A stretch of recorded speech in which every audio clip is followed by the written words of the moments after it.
In this video, we're gonna review our new favorite video switcher, the Blackmagic ATEM Mini Extreme ISO.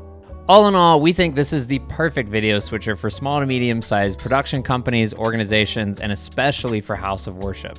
Also, this is a great switcher to actually train someone on that has never done any live switching before. There is a ton of different controls right on the front panel here. Not only is it easy to use for beginners, but it can grow with your productions over time. All right, so let's just dive into it. Josh, what is your favorite thing about this switcher currently?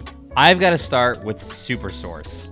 Super Source is a feature that allows you to display up to 4 inputs on your screen at the same time.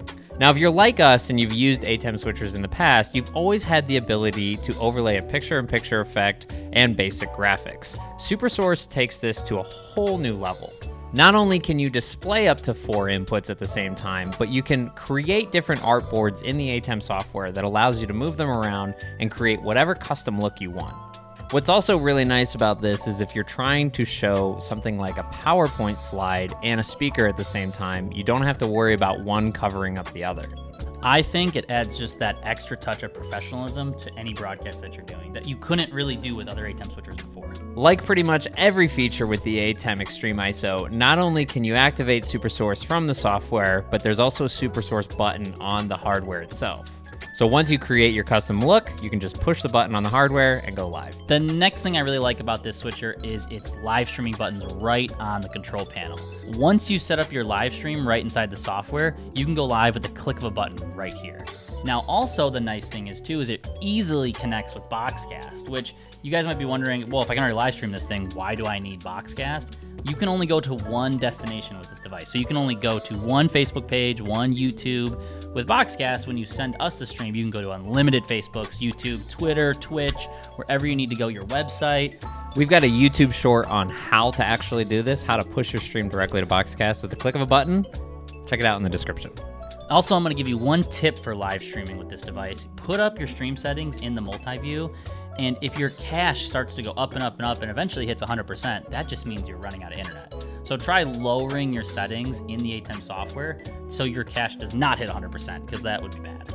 Okay, so I actually didn't know that. So that sounds like something that would happen to me live. So thank you for telling me. Josh should just be like, we're 100%, we're done. It's working great. We're at 100%, it works. It's perfect. It's perfect. 100% internet. That's not what it means.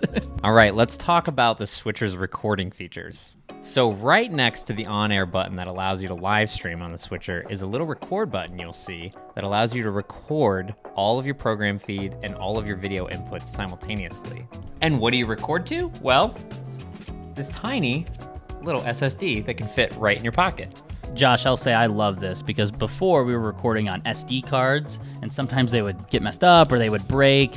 And this is really, really nice because it's way bigger at 2 terabytes versus like a 128 gig SD card. Now, of course, like everything else, you have the ability to control recording directly from the switcher or on the software control itself. And in the software control, there are 3 different settings, low, medium, and high, for the kind of bitrate you want to record at. And I already mentioned this, but it's called the Extreme ISO because not only does it record the program feed, but it also records all 8 video inputs at the same time. So you're telling me if we had 8 cameras plugged in all at once, it would record every single angle? All 8 cameras. And if you don't have 8 cameras plugged in, it'll just record a black screen for that. For that input. And what's really nice is you can pull these files into pretty much any editing program that supports multicam editing. And you can see how much disk space you have on the multi-view, which is super nice too. You never have to worry about running out. This little Samsung portable SSD is $180, but it's 2 terabytes and it's gonna take a pretty long time to fill up. That's 2,000 gigs. So those are the recording features. Love it, it's great, it makes our life easier. All right, so let's talk about what's on the back of this ATEM switcher. And to start, on the left-hand side, there is Ethernet, which is for plugging into the internet and controlling your software. You can also, though, control the software with these USB-C ports, and you'll see that there's 2 of them in the back. This lets you control the software if you need to. It lets you record to an SSD, and it's also a capture card, which is amazing that for like the price of this unit, you also get a capture card that you could plug into OBS, Wirecast, vMix, and your program signal will just go there, so you can live stream there if you need to. Especially if you want to connect to Zoom or anything like that. This is just so nice to plug directly into your computer and not need to buy a $300 capture card. So if we move down the back of the switcher, we have 2 HDMI outputs.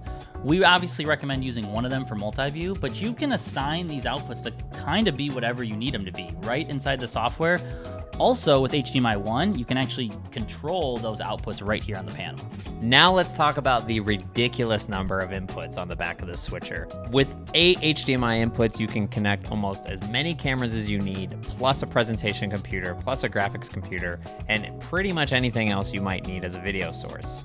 Okay, so one thing that Josh totally forgot to mention here is all these inputs have built-in scaling. So no longer are the days of all your cameras have to be 1080p 60 or 1080p 30. I don't know what kind of magic they're doing, but it's great.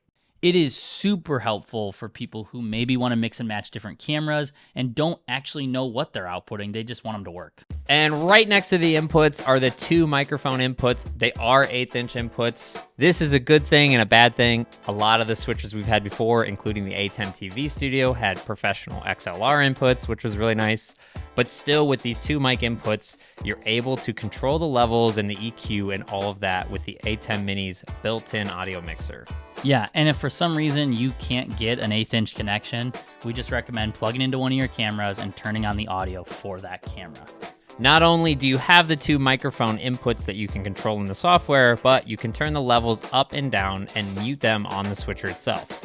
And that goes for all of the inputs too. You can mute any input and control the audio levels directly from the panel. What's really nice on this switcher's audio mixer is you can select between line level and mic level, and you can even adjust the EQs and a bunch of other settings, but we're just video guys, so for the most part, we're just happy to use it to raise and lower levels. And last but not least, the most underrated feature on the back of this switcher, a headphone port, a standard 1/8" headphone port. All right, let's dive into another really underrated feature, and that's the fully customizable multi-view. In the past, with other ATEM switchers, you were really kind of limited to just showing like the cameras and preview and program. With this switcher, you can show your streaming status, your recording status. You can show audio levels for all your cameras, which I love because occasionally you might forget to turn off like camera 3 audio or something. I just really like that you can just kind of customize it to whatever your setup is, whatever your needs are.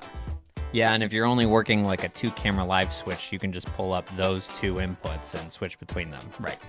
So, this might be controversial, but transition effects are back, baby! Okay, so in the past, there has always been these really goofy transition effects where you can like wipe and you can make like a circle go in and out, and I'm sure Josh is showing you all that on the screen. And I've always thought they were really, really cheesy, and I'm like, who would ever use these? They only look cool in Star Wars. They only look cool in Star Wars and other movies, I guess, sci-fi movies. But now there's some pretty useful effects if you're trying to switch from PowerPoint or a slide or something like that, where you can do like the garage door effect. Josh, show them. I think these are awesome and actually kind of useful, and I'm sure it will get some of our clients being like, whoa, how'd you do that? So not only do you get a plethora of cheesy 80s transitions, whoa, but the ATEM Mini also comes with plenty of advanced video effects. What am I talking about? Let me explain each one. It has a built-in downstream keyer, which basically just lets you overlay basic graphics like lower thirds and logos and anything with transparency. There are also 4 upstream keyers. That term may sound confusing, but basically it means you can do the following. You can green screen out a background. You can do basic picture-in-picture effects with 2 different video sources. And you can overlay lyrics onto your live stream from your worship services. Now, you also need some sort of software like MediaShout or Pro Presenter to do this. We're not going to go into that in this video, but one of our favorite YouTubers, Steven Ballast, has a great tutorial on using lyrics with the ATEM Mini Extreme. Check out that video in the description to see how it works. So now going on to some things that we wish that this switcher had and doesn't, starting with SDI. Now, if you're on an SDI exclusive workflow, the ATEM Mini Extreme has the SDI version of this switcher, and it's 8 SDI inputs, and we kind of like to do both, you know? We kind of like live in both worlds, and it'd be nice to, like with our ATEM TV Studio, have 4 HDMI inputs and 4 SDI inputs for the ultimate flexibility. And let's say you are someone that has a couple SDI inputs and you're looking for the best way to convert those to HDMI, we highly recommend this bidirectional converter by Decimator. Another improvement we'd like to see, which I kind of mentioned earlier, is better microphone inputs. The microphone inputs on this switcher aren't bad, but at the minimum, it would be nice to see mini XLR inputs like you've seen on Blackmagic's recorders and their cinema cameras. So another thing that we already talked about, but I want to put more focus on is when you do record your ISO inputs here, it records everything. And so if you only have 2 cameras in like your computer feed, you're going to get 5 files that are just all a black screen. And not saying... But they're still pretty data dense. Yeah, and like, it just stinks because you really don't need those, so you're just going to have to keep cleaning up your files and deleting those, so it would be so helpful if they just let you select what inputs you wanted to record, because occasionally you might not need to record the PowerPoint slide or anything like that. But, hey, that's just something that we would hope to see in the future from Blackmagic. Okay, here's a sneaky little feature that I love about this switcher is on the software, there's a capture still feature, which actually allows you to capture a frame on the program feed at a moment in time, and it goes right into your media pool. And the last thing we want to mention is we bought this really nice case off B&H, and it was $160, I think. But it's awesome because the ATEM just fits directly inside of it. You can put stuff at the bottom like your power cables or your SSD, and it's just really, really nice to be able to carry something that you bought in something like this if you're moving it around a lot. So that's about it. There are like 1,000 other features in this switcher that we haven't even got the chance to use yet, but we're super excited about what else we're going to get to explore. Please let us know in the comments some things you like about it, some things you'd like to see improved, and if you have any questions. 1, 2, 3. Thanks Happy for streaming. watching. Oh! 1, 2, 3. Thanks for watching and happy streaming.